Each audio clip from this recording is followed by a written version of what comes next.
Hello everybody, welcome to ABC's, Alyson's Beginner Card Making. This is the Where Do I Even Start video, Stamping 101.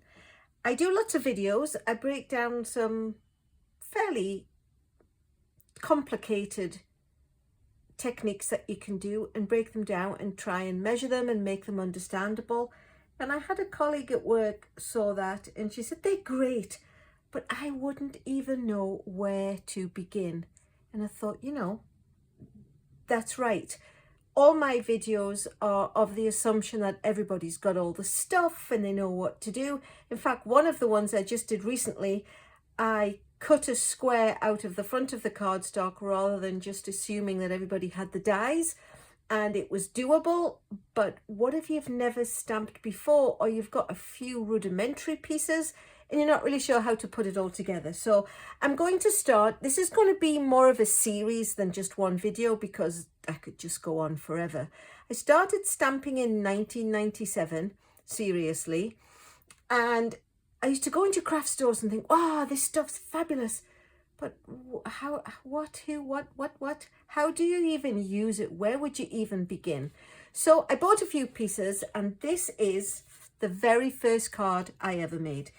This is not, you can see the colours don't line up, but it's the closest one I could find. So I had a stamp pad exactly the same as this, different colours. I bought these two stamps.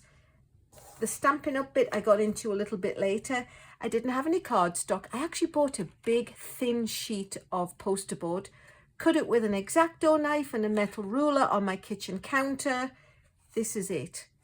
It's not bad, but nobody helped me, I think is what I'm getting at. So I managed to do that all by my big girl self. The colour box is great, but it's pigment ink, and pigment ink is oil-based and you need a special cleaner to wash it off. I bought this stamp, which is just one, and you think, oh, lovely colours. When you stamp that with just whatever one coloured stamp pad, that's the colour you're going to get, which is, I suppose, what led me to try and get the coloured one. And then this one, I bought this in 1997 for $3.95. So you think $3.95, probably $6, probably $8. The cardstock, that was an awfully expensive way to get started. And then I found Stampin' Up, which was great. And the first party I went to, this is what I bought. This was way back in the day when they had stamps that were just mounted on foam. But as you can see, everything around this, you stamp that and you don't get just the ink. All this is going to be a smudge on your card. And this was all I bought. I still had no papers, no inks, no supplies. I was still going home and cutting big sheets of poster board with an X-Acto knife. And I thought, I really need to look into this a little bit better. These were the first two Stampin' Up inks I ever bought. Pink one and a purple one with my names on the back. They must have gone somewhere, so we all got our own back. So this was basically what I have. I don't have a card that I made with these. Then eventually, you know, I slowly got into it and I had someone to help me. So what I want to do is be that someone who helps you from the get-go. So let me just pop all these pieces off to one side. And what I'm going to do is recommend the things that I think you absolutely can't, shouldn't do without. The first thing is the paper trimmer. The Stampin' Up paper trimmer, if you've watched any of my other videos, and if you haven't, go watch them, is lovely because it has measurements in inches and in metric centimeters. It has a little bit of extra off to one side. It has a scoring blade. It has a cutting blade. It has an extending arm so you can cut cardstock up to 17 inches. Not that we have anything that's that long, but this is a fabulous tool. And I honestly would put my hand on my heart and recommend that you get that. The other thing is, in the description box below, I'm going to have all of the items and all of their item numbers that you will need to order. If you go to my website, up in the top left hand corner, there's a shop with me, and you can place an order and you can follow what the item numbers are and get everything you need. I'm not of the mind of selling you something that you truly don't need. Of course, we want it all, But to get there is a bit of a process, and unless you've won the lottery, the Mega Millions and the Powerball are up to a lot of money right now. So I suggest you buy yourself a ticket or save those $2 and put them towards something that's going to be really nice and fun. So like I say, this is an absolute beginner's card making video, and I'm going to recommend to you only the things that I think are absolutely necessary. As we go through the series, I will add more in and things that I think you really could use, but do you need it today, now, to make a card? No, you don't. So, paper trimmer, absolutely essential, would not do without it. The other thing is a pair of scissors. Do you need Stampin' Up! Scissors? No, you just obviously need some scissors.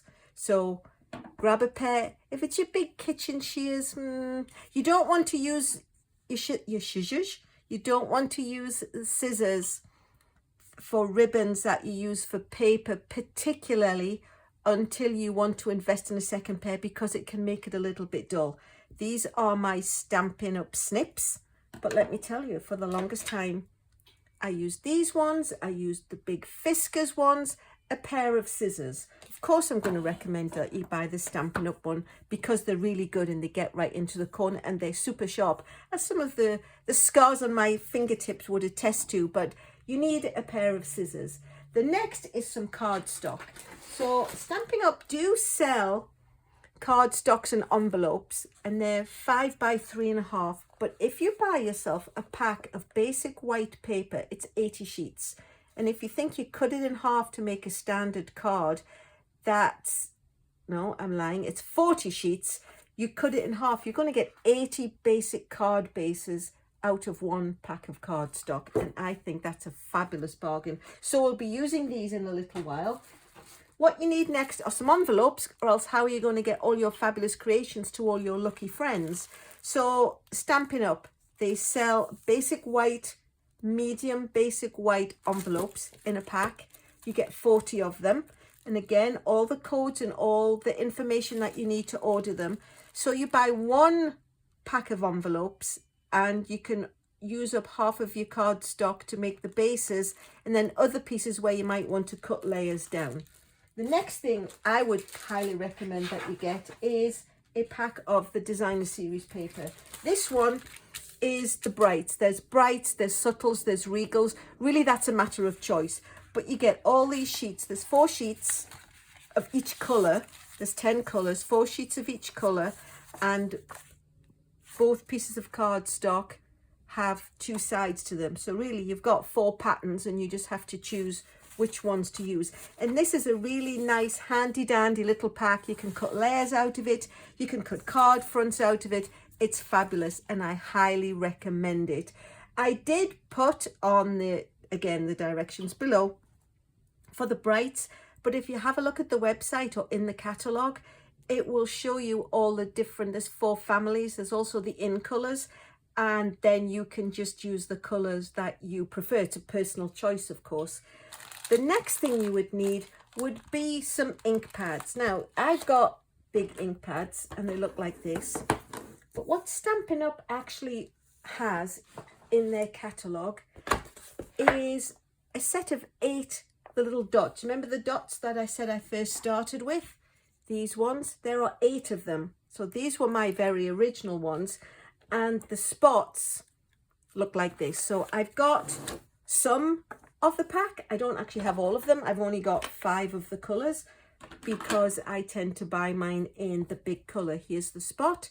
Here's the full-size ink pad. And believe you me, these will ink up your stamps exactly the same. Same colour.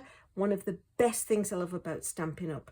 The paper, the markers, the inks, everything coordinates. Because you know, if you've got a red or a green and sometimes a blue and they're not the same, it can be quite painful to the eyes. So there is a little set of 8 basic colours, which is lovely. If I lift it up to the camera, you can probably see the colours selection that you would get a little bit closer. Or you could invest in, say, a green and a purple, or a green and a pink, or get 3. But obviously, I would highly recommend that you get the Stampin' Up! Inks And the other good thing about them is they're water soluble and you can wash them. This is how I clean my stamps. It's a good old paper towel with some water on a plate and everything washes off clean. Again, there are stamping cleaners, there's stamping chamois, and we'll get into those in the, what else would I perhaps recommend? But to get started, you do need ink and you do need to clean them. So a good old paper towel with some water will do the job just fine.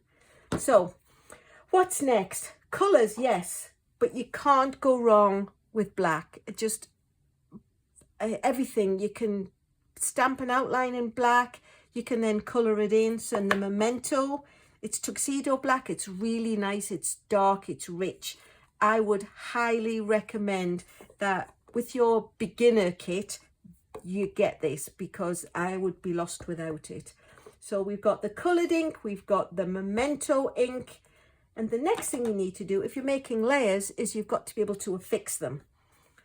And one of the things is the Tombow multi-purpose liquid glue. If you've watched my videos before, you've seen me use the Tombow runners. There's the stamping seal, there are glue dots, there are all sorts of ways that you can attach. But the multi-purpose glue will stick it down quickly. It will also stick something that really needs to stay stuck. So I would say start with multi-purpose glue because it's foolproof. You know what, if you don't want to, get your kids Bloomin' Elmer's glue stick. That will work just the same. But this is a tool that I would recommend that you invest in. And then, of course, we've got all these lovely things, and they're no good if we don't have the stamps. So the stamps, Stampin' Up! Stamps, they go together. The fonts match the style of the stamps. They come in kits. This is actually an acrylic polymer stamp set, and it comes separately. And then what you need to do is have an acrylic block. So this is the D block. When we get into discussing Paper Pumpkin, the D block is what they send you in your very first kit. This I would not be without. And all the stamps in this fit on the D block. So you literally just peel them off, put them on the block, stamp with them, clean them on the water, peel it off, put it back onto the little piece of acetate that comes in the box, and it goes in. This one I bought because I rather like it. You can do some 2 steps. You've got images and you've also got words. So sometimes you buy one that's just images, you've got to write something, or you have to buy a second stamp set with just words. And what I was trying to do was keep the cost as low as possible till you get yourself a nice set of things. So again, there is the acrylic block. The stamps without the block, they don't work. So one block, one D block is the best middle of the road, get you started size. And last but not least, the other thing I would actually recommend that you get are some dimensionals. They're just a little foam pad which lifts your image up. It gives it a little bit of pop. If you subscribe to Paper Pumpkin, let me just show you. This is my Paper Pumpkin stash of all the dimensionals because they are so generous. And the other thing with Paper Pumpkin is that they give you 20 gazillion ink pads, so ink spots. So eventually these are all the ink spots I have gotten in my kits. Once a month it comes with an ink spot, it comes with a stamp set, which of course you get to keep forever. It comes with the aforementioned D block. Only, they're falling down, only in your first kit. And I'm actually just have to stand up to reach over. This is the handy dandy little album that I keep all of mine in. You know, February 2018. These are the stamps. Here they are, the clear, and I just put them all together. So eventually, if you subscribe to Paper Pumpkin, you will get yourself the most fabulous collection of stamps and inks that I think blows my mind. It blows my mind that it's a concept. It's great. And again, the dimensionals, you get in every kit. You actually get glue dots, but they're a little bit slow, but still they work and they will stick your project down. So that's it for the recommending what you would buy. I am going to go and do another video now, which will show you how we use these. And every time I do a video in the series, I will link the next one into each other. So if you've joined in on the one that shows you how to make the cards and you think, oh, that's great, but how do I do it? Go back one, it'll be in the link below, and you'll be able to see where we got all these supplies from. I'm excited to be on this journey with you. If you don't have a demonstrator, I would absolutely love to be your demonstrator. So if you go to this website, you will find all the supplies that you need.